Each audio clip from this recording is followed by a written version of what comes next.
हाँ सर, बताइए मेडिटेशन के बारे में आपका क्या विचार है। मेडिटेशन जो हम लोग आंख बंद करके करते हैं वो है, या जो हमने काम में तल्लीनता से करते हैं जैसा कि आपने कहा वो मेडिटेशन है। आपका क्या विचार है इसमें? मेडिटेशन के कई आयाम हैं, मेडिटेशन के कई पहलू हैं। अब मेडिटेशन जो सचमुच में मेडिटेशन है, उस मेडिटेशन को मेडिटेशन न समझ करके वहाँ तक पहुँचने वाले मार्ग को मेडिटेशन समझ लिया जाता है। जैसे अपने वेदों में है अक्षर ब्रह्म, शब्द ब्रह्म, इस तरह की परिकल्पना है। यानी कि किताब के जो शब्द हैं, ज्ञान का जो संचित निधि है आपके अंदर, वही ब्रह्म है। और ज्ञान की संचित निधि को और विस्तार करना ही मेडिटेशन है, सचमुच मेडिटेशन। मेडिटेशन का मतलब ये नहीं कि नाक बंद करिए, आंख बंद करिए, लेकिन हाँ, नाक बंद करिए, आंख बंद करिए, इस तरह का मेडिटेशन उस मेडिटेशन की ओर ले जाता है। यानी कि ये मेडिटेशन की ओर पहुंचने का एक रास्ता है, मेडिटेशन नहीं।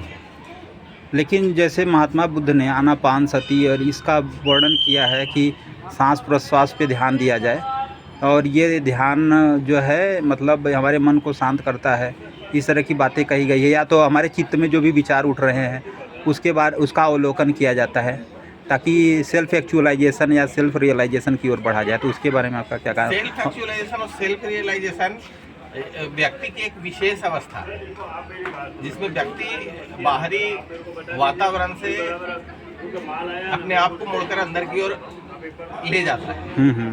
तो अंदर की ओर ले जाने का माध्यम क्या होगा? अंदर की ओर ले जाने का सबसे पहले तो माध्यम है कि हम जिस किसी भी ईश्वर पर विश्वास करते हैं, हम उसका मनन करें, और मनन करके जब अपना चित्त सचमुच में स्थिर हो जाए तो फिर हम उस चित्त को समाज के कल्याणकारी दिशा में लगाएं। जैसे पढ़ाई लिखाई हो गया, रिसर्च हो गया, समाज को कुछ नए चीज देना, नए तथ्य देना। मान लिया कि हमारे पुराने ऋषि मनीषी थे, अगर वो अपने ज्ञान का विस्तार नहीं करते तो हम लोग को क्या मिलता? केवल हम लोगों को सेल्फ एक्चुअलाइज हो जाना, कि भगवान पर आश्रित हो जाना ही महत्वपूर्ण नहीं है। हमको इस दुनिया को देने के लिए कुछ ज्ञान का कुछ विस्तार जरूरी है। बात सही है। इसलिए हर व्यक्ति को ये प्रयास करना चाहिए कि ज्ञान का विस्तार कैसे हो। लेकिन महात्मा बुद्ध ने भी तो आनापानसति के माध्यम से बहुत सारा जो सेल्फ एक्चुअलाइजेशन है उनको अंदर भीतर जो ज्ञान मिला। हर लोगों का अलग अलग देखने की तरीका होता है। हर लोगों का देखने का अलग अलग तरीका होता है, लेकिन मेरे हिसाब से हम अपने शब्दों को कैसे संजोएं, हम अपने शब्दों को भविष्य के लिए कैसे दें, हम अपने शब्दों को इस संसार के कल्याणकारी दिशा में ले जाने के लिए कैसे करें, ये महत्वपूर्ण है। अरे और यही सबसे बड़ी सिद्धि है, और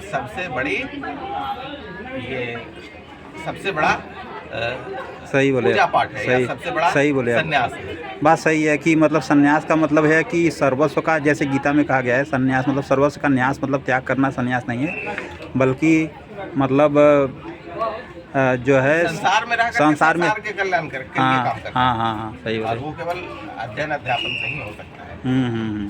thank you for your valuable insights.